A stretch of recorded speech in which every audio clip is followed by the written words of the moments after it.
നാട്ടിലെ പോലെ തന്നെ യുഎയിലും കുഞ്ഞുങ്ങൾക്ക് വാക്സിനേഷൻ ഫ്രീ ആണെന്ന് മോൾക്ക് വാക്സിൻ എടുക്കാൻ വേണ്ടി ഹോസ്പിറ്റലിൽ വിളിച്ചു നോക്കിയപ്പോഴാണ് കേട്ടോ നമ്മൾ അറിയുന്നത്.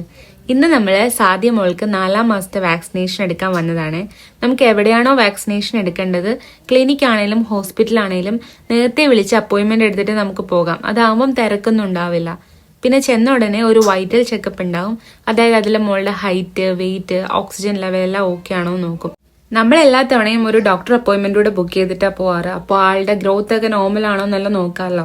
പിന്നെ ഡെലിവറി കഴിയുമ്പോൾ തന്നെ നമുക്ക് ഹോസ്പിറ്റലിൽ നിന്ന് ഹെൽത്ത് കാർഡ് കിട്ടും. ആ ഹെൽത്ത് കാർഡും കൊണ്ട് വേണം നമ്മൾ എല്ലാ വാക്സിനേഷനും പോവാൻ. ഓരോ വാക്സിനേഷൻ കഴിയുമ്പോഴും അവർ ഹെൽത്ത് കാർഡിൽ നോട്ട് ചെയ്യും. ഇവിടെ സ്കൂളിൽ കുട്ടികൾക്ക് അഡ്മിഷൻ എടുക്കണമെങ്കിൽ ഈ ഹെൽത്ത് കാർഡ് നിർബന്ധമാണ്. 2 മാസത്തെ വാക്സിനേഷൻ പോലെ തന്നെയാണ് 4 മാസത്തെ വാക്സിനേഷൻ എന്നാണ് പറഞ്ഞത്. ആൾക്ക് 2ാമത്തെ വാക്സിനേഷൻ എടുത്തപ്പോഴേക്ക് ചെറിയ രീതിയിൽ കാലുവേദനയൊക്കെ ഉണ്ടായിരുന്നു. അപ്പൊ ഇത്തവണ അതൊക്കെ പ്രതീക്ഷിക്കാന്നാണ് ഡോക്ടർ പറഞ്ഞത്. നമുക്ക് നോക്കുമ്പോൾ നമ്മുടെ അമ്മമാർക്കൊക്കെ എന്തോരം നൊന്തിരുന്നു എന്ന് ഇപ്പോഴാട്ടോ മനസ്സിലാവുന്നത്. ഇവർക്ക് ഈ ഒരു ചെറിയ ഇഞ്ചക്ഷൻ എടുക്കുമ്പോൾ പോലും നമുക്ക് കണ്ടോണ്ടിരിക്കാൻ പറ്റില്ല. അവരുടെ കൂടെ നമ്മളും കരഞ്ഞു പോവല്ലേ. ഇഞ്ചക്ഷൻ എടുത്തപ്പോ എല്ലാ കുട്ടികളെയും പോലെ ആളും കുറച്ചു നേരത്തേക്ക് കുറച്ച് കരച്ചിലായിരുന്നു കേട്ടോ. പിന്നെ പതുക്കെ ആള് നോർമലായി.